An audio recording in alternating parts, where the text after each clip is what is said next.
I'm certainly very proud of Coach Sheridan and what he's doing for himself and his brand and his career. He told us as quarterbacks, right, like, he wants to call plays, and then going back to Michigan, of course, like with his family, is very, very important to him. So just super proud of everything that he's done, and he's very important to me, not only as a coach but as a player and a person. Just because somebody who I can always come talk to, whether about football or life in general. So super happy for him and his family, and it means a lot to me and my career. Let's go to Joe in the middle of the room. Ty, I want to take you back to the Oklahoma game and ask you about a specific play. In the fourth quarter, you hit Germie down the sideline that set up the Daniel Hill final touchdown. I just want to know maybe your perspective on that play. Was it an RPO, and what did you see? What gave you confidence to throw it to Germie, and then Germie making the play, making the catch over the guy's head? Yeah, how can I forget that play? So it was a RPO type play, right? There was a play before that. Actually, we ran a similar type play, and they had one-on-one with Ryan going the other way. And we came back to the sideline, and we were like, hey, if we get another one-on-one chance, like, just, hear me out, or whatever. And so sure enough, right, like similar play, bring a motion in, and had one-on-one, knew the corner was who the corner was. And I wanted to give German a chance, and knew the down distance and where we were on the field. So I was like, hey man, let's go get it, right? And German, an outstanding play. Nothing that I didn't expect him to do. Probably should have thrown him a better ball. But like big time players make big time plays in big time games. Let's go to Nick on the far right. Coach Grove mentioned that he saw you have the kind of let it rip mentality, and that led to a lot of success in the Oklahoma game. How do you continue that and make sure that you bring that to the Rose Bowl? I think one, it starts with just kind of the not caring mentality. I talked about after the game about how everybody just kind of wrote us off, me included, and it made me feel some type of way. And so thank you guys, thank the media. It's kind of the same mentality going in, right? Like nobody expected us to make it to the Rose Bowl. Nobody expected us to make it to the playoffs. So it's kind of the same thing, right? Like just forget the world. It's all about Alabama, and so that's the mindset going in, and it's going to be the mindset forevermore. Let's go to Will on the far left side of the room. Obviously, a lot of storylines going into this game, but you're one of the guys that's been there before. What do you remember about the last trip to the Rose Bowl, and how have you come along this season to help you be ready for this one? Yeah, first off, right, like growing up, playing in the Rose Bowl is a dream come true. It's such an honor because of the big time game and the implications. But I was talking to Tyrion and Patrick Sertan on their podcast about this game, and just remembering one, how it started, right? Like I think Caleb got a pick, or something like that, something to where like the momentum had shifted, and there were just key plays in the game to where we could have put the game away, but we didn't. And I remember, that last play and we getting stopped, and how, Michigan rushed the field or whatever, and how we felt in the locker room, and just telling myself like, hey, if we ever got, this place again, to making sure that I do everything I can to make sure we don't feel that way.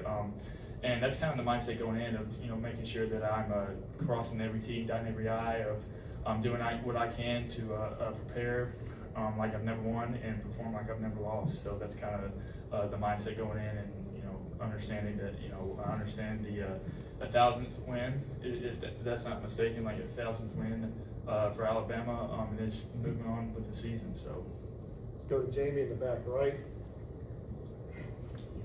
Hey Ty, so Indiana's undefeated, playing in the biggest game in school history. Does that add pressure for you, or does it make it more like I'm ready to seize the moment?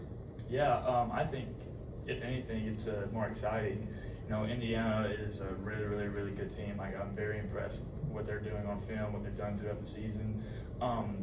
Their defense, how disciplined they are, and what they do, and it just honestly makes the stakes bigger, right? Like number one team in the country, 13-0 Big Ten champions, got the Heisman Trophy winner. Got one of the best third down defenses in the country. So being able to go out there and play and perform and be a competitor is all you can ask for. So the team's super excited, and the guys are just ecstatic to be there. Yeah, it looked like you got a special delivery from Randy Moss. Tell us about that and what that was like to get that. Yeah, I mean it was a dope moment, man. I didn't expect that to come. After we lifted, the other day, Ty was like, we got a present for Unc here. I'm like, what's the present? Like, we just got done lifting, we all sweaty and stuff, and like he presented me the glove, so it was cool to share that moment with my teammates. Let's go to Will, far left. Obviously, at Washington, you guys won the Pac-12 because of the geography of the old playoff format. Didn't get to go to the Rose Bowl. What is it going to mean to you to step on that field in this setting and with this team?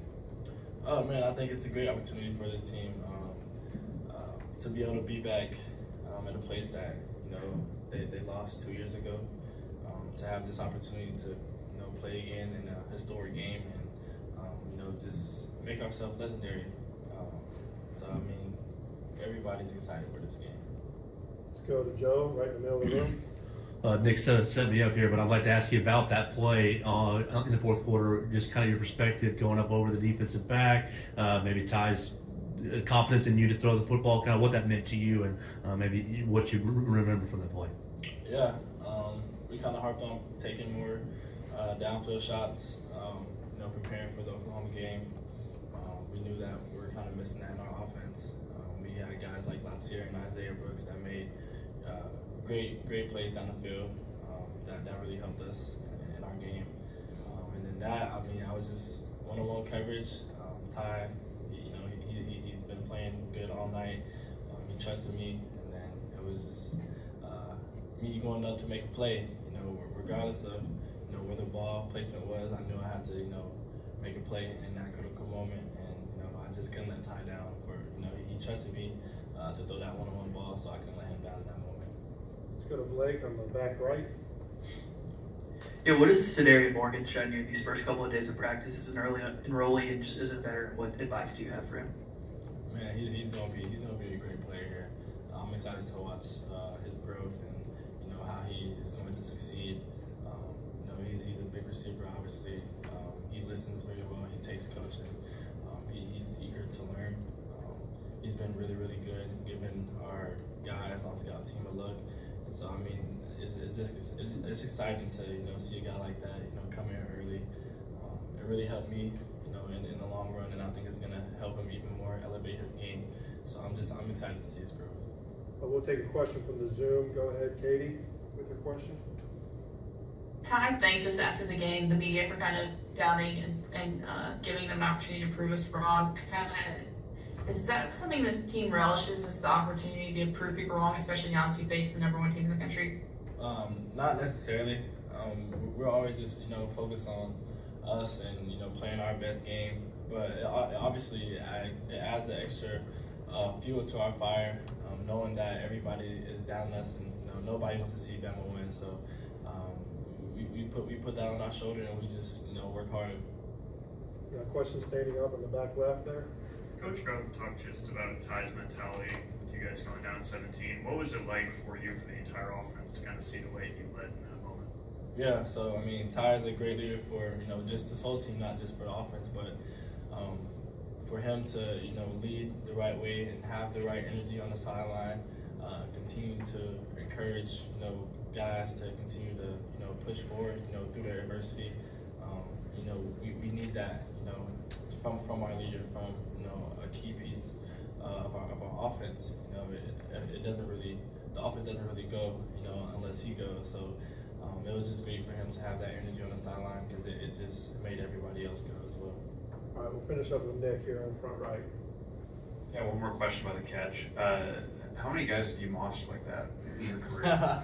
I made a few cool catches within my career, but that definitely is at the top, and to be able to do that in a critical game, in a critical moment, that's something that you dream for. So for that to come true is really, really cool. All right, thanks, Germie. So thank you guys.